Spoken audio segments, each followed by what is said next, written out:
یەکی ئەوەیە لە سیلۆیە پلاستیکە هذا زعما لك شاطر باشەوە كل عيبان هنا لێ وەردەگرم ان شاء الله اشتك بلد ما يقول تقرب كاكراشو او بالابان بالتبايقش معزمه او شنو؟ هو همي بالبان وانا اما او بالبان انا هي شي بابتك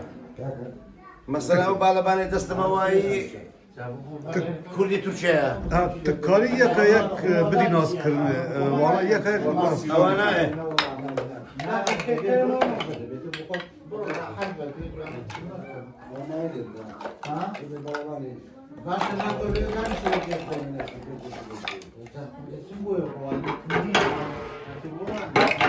هذا صورة بس عاد شيخ الله بيو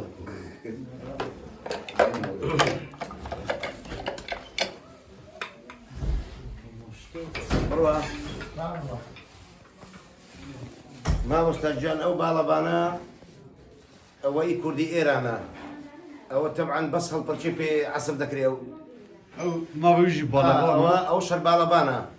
بلام هري بالبانا كو شواز شخوي هي استا او بالبانا او قراني هالبرشي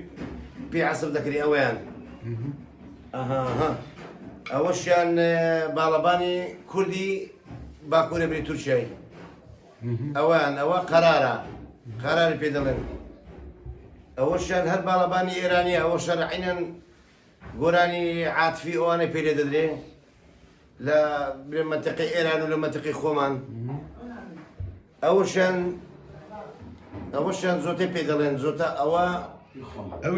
او يخومان وزيات العرب كان بكاردينن او بيدلن زوتا بيدر جوتا او زوتي بيدلن بلي ولا كردي عراق بيدلن زوتا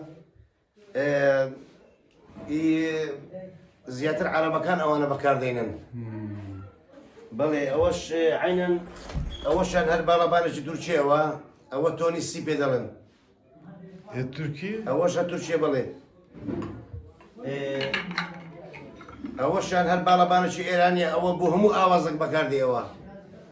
يعني سا اوازي هرسي هي بو عصر ذكري اوازي كردي اوش ان بهماش اوش بالبانش كي او توني لا اوش مش تشبي عصر ذكري او بالبانا كسكاش زيادة الا وشي لا كردي تركيا كرد تركيا ابو بالباني ذات عصر ذكن يعني اوازي غريبي وانا بيلد عصر ذكن يعني تقابضنا نقول بالابانا تركيا باكور كردستان يعني اول فرق يعني هي اها فرق أبغى أوان فرق يعني بين أوان إيرانية أول شيء تركيا أو بس آوازي منطقة تركيا بيلدري أول شيء آوازي إيراني يعني مقام تركيا يا كرد باكور كرد تركيا كرد كردي باكور يعني لو كان كذلين يعني تركان انا تشكي تركان لا أو بتركيا كاش بيد عصر ذكن ترك ويا بكارتينون بابا بكاردين تركان بكاردينن هو داس كردي تركيا كردی تورکیا ها بابا كردي تركيا يعني تركياش في بكاردين أو بخشي أو بيناون توزلا شتي أو با توزلا يقلا بيد توزلا أقل دوق بيد زوتا يعني زوتا ها تمشي بداوة تشتي قديم توزلا يعني أو عفرم أوان أو كشان أو بيكا كتي بين دريوها أو أنا هم دسكر دي خومن أو أنا هم بخوم سازن رقم يعني اوانا تشيدكي همي بخوم أو أنا شيء رقم بس أو أنا الله أو أنا أقدر هوست بيه وأنا دروز رقم لا چه داره که درست داره؟ أنواع دار بروش لا قميش ده استا أو دارا بابا سيو دارا تلبو كم دارنا ها عاوز باشه أو دارا هرب بلادي والسورة أو دار عنابي بيدرين دار عناب لبين حدود روسيا ولبين حدود إيران أو دار بارون نمانا دار شجران بهايا يعني ببلادي هروا الصورة أو يعني درماني ندريا أو دار اللي بقى ساقدة إيران لا إيران أو زي كده بالبان أو دار شان أوان أو الشمشادة أوان شمشادة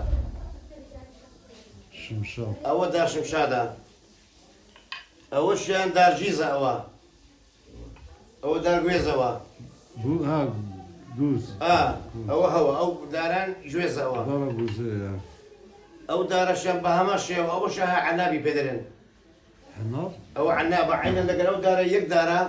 لە ئێران کە گوتم بە قەچاق دێتە عەفو لە رووسیا دێتە ئێران بە قەچاق دەهێنن ئەو دارەیە ئەوەشیان عینە دارگیزە ئەوە دارگیزە و ئەوەشیان دارسی خۆی دارسی خۆی پێ دەڵێن سیخور دار سیخور چی ئەو دارسی خۆی سیخور کە لە دەشی کلاشکۆفی دێخن ئەو لەو دارێ دروست دەکرێتەوە ئەو دارە ئەو بابەتەیە ئەو هەندێک دێن گوێزەوە بەڵام ئەوە گوێز نییەوە ئەوە دارسی خۆیەوە ئەو ئەوانە برێن لە ئەوەشیان عینەن ئەوەش دارسی خۆیەوە ئەو دارانە گرانبەهانەوە ساعت خۆش ji strana ji balebane zêdetir ti mamostekî karê muzîkê tu gelek jê fêm dikî من دوازدە موسیقی عەسر دەکەم دوازدە موسیقا موسیقی عەسر دەکەم وەک چ یعنی هەر بە خۆشم فێر بووم مامۆستایەکم نەبووە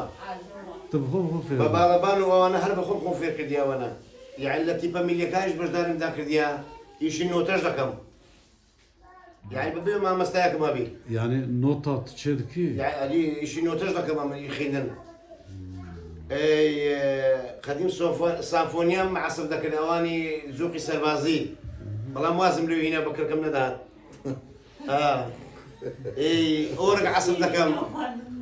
ئۆرگ بلێ سایزەر ئۆرگ عەسر دەکەم کەمان عەسر دەکەم سەنتور عەسر دەکەم دەف عەسر دەکەم زەرب عەسر دەکەم te tişkî neîştiye ئەمرە حکومەتەکەم دەبا وەزیری ڕۆشنبیری بام نەمایە خلاص بوو yani lazım e te bike vînava karê çandê ve te bikin wezîrê karê çandê tê gelek huneram kî Ez xۆشەندێ وەزیری ڕۆشنبیری بزانی گۆرانیش برێ والله ناس وەزیری ڕۆشنبیری جێ لە گۆرانیش ڕناگری دەبی وەزیری ڕۆشنبیری دەبی لە بواری مەقامات لە بواری گۆرانی گوتن لە بواری مۆسیقا لە هەر هەمووی فۆرمەن بی زۆر زیرەک بی بەڵام ئەوڕۆکە هەدرن کات ڕەشو ببە وەزیرە خە وەزیری چ قاوەشم شەک نەزانم وەزیری چ حالیچی وانە ئەگە بە سکرتێرەکانم ئیشەکان ڕاپەڕێنە بەگرا وەشان لێرە نییە